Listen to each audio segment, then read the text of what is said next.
Hello, and welcome back to Educate Me MD. I'm Dr. Sarah Soltz, and today I want to do something totally different. As you know, I'm very passionate about medicine, but I also have a lot of other passions. One of them is to travel the world as much as possible, and another is to manage our family finances. One way I have found to combine these two interests is through credit card points. I'm going to talk today only about personal credit cards and save business cards for another day, so please join us.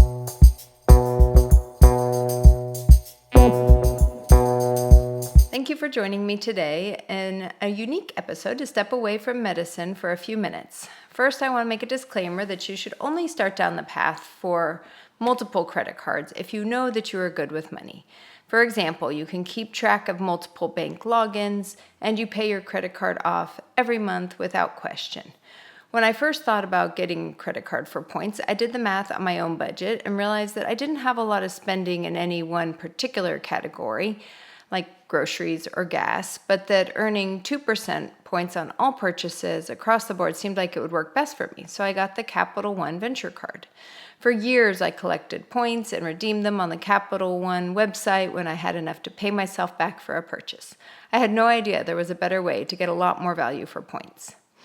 I've always liked this card because it does not have any international fees, and I've been able to use it all around the world, especially because it's a Visa, and what I did not realize back then was the completely different way. I always thought I could only book through the credit card's travel portal or reimburse myself after I had made a travel expense. What I've since learned is the missing piece for me that you can often transfer points from the credit card company directly to an airline.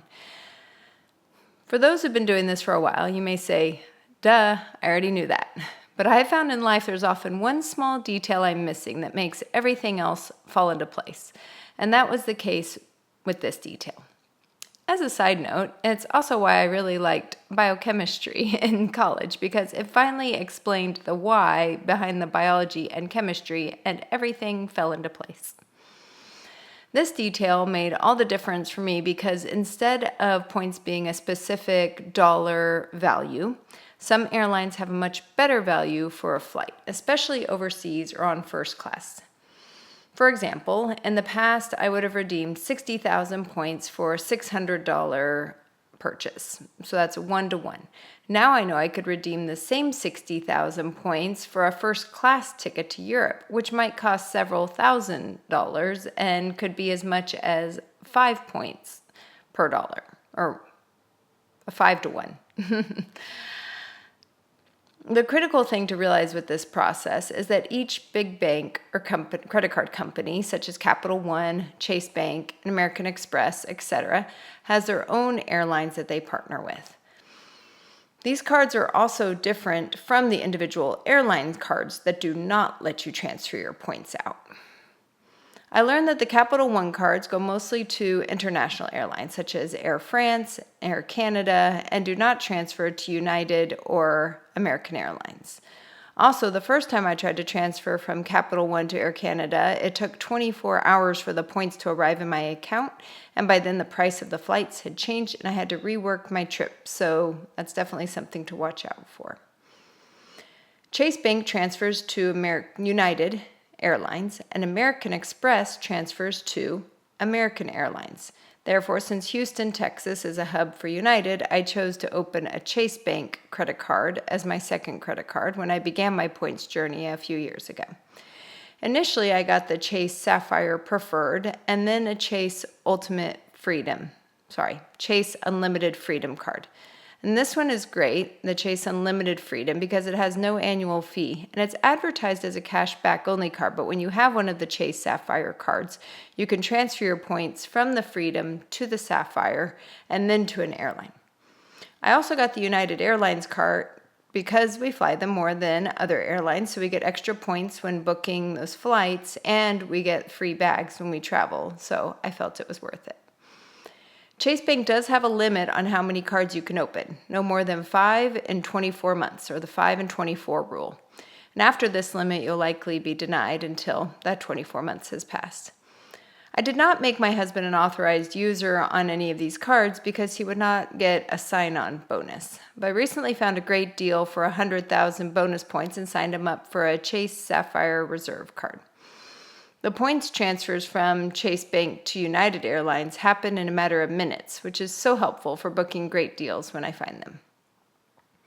Sometimes credit card companies offer a higher sign-on bonus if you use a referral link. In full disclosure, I will attach my referral links below, and I do earn points as well if you decide to use them, which I would really appreciate. It can help both of us, so make sure to compare the bonus you get from a direct referral or if you go directly to the website. Sometimes the number of bonus points can be different. I still love my Capital One venture for the big purchases that don't fall in a specific category like travel or dining, and I save my Capital One points for overseas trips when we want to use an international airline. Sometimes Air France, their rewards program is called Flying Blue, and other airlines offer a transfer bonus where you get extra points just for transferring to their program. Currently, Capital One Venture has a 75,000 point bonus if you get one of their cards through the referral link. You can also ask Google for a range of bonuses in the past to know if you're getting a good deal on the bonus points. And it's important to make sure you meet their criteria to get the bonus. Usually you have to spend a certain amount of money in about 3 to 4 months. I usually try to time getting a new card when I have a large purchase like taxes or buying a new appliance, but my regular spending often adds up quickly with kids' activities, car repairs, and even certain bills like our homeowner's insurance can go on credit card, so it has not been a problem yet. I use my Chase Sapphire mostly for travel because I get 2 points per dollar, and for dining because I get 3 points per dollar, and I use my Chase Freedom Unlimited for what I call the drugstore loophole. I go to Walgreens and I buy Amazon gift cards or other gift cards when needed, and I get 3 points per dollar. And then I come home, put those gift cards into my Amazon account, and use them to buy whatever I would normally buy.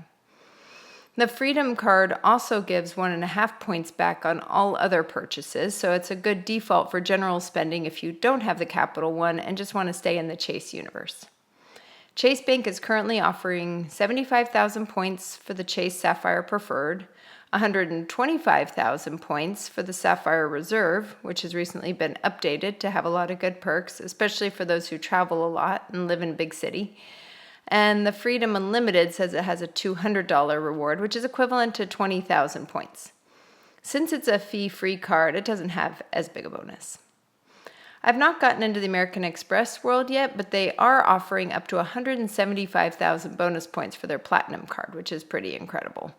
That's equivalent to like $1,750 of travel money if you aren't using those points for the extra transfers like I've been talking about.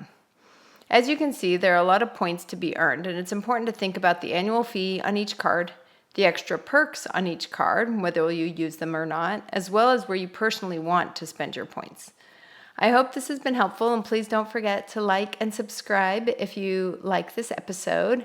There's also a lot of good information out there on this topic. If you want to check out the Points Guy website or the Point Me to First Class podcast, I found both of these to be very well articulated and helpful when I was starting out. And let me know if you have questions that you would like me to address in future episodes. Thank you for listening.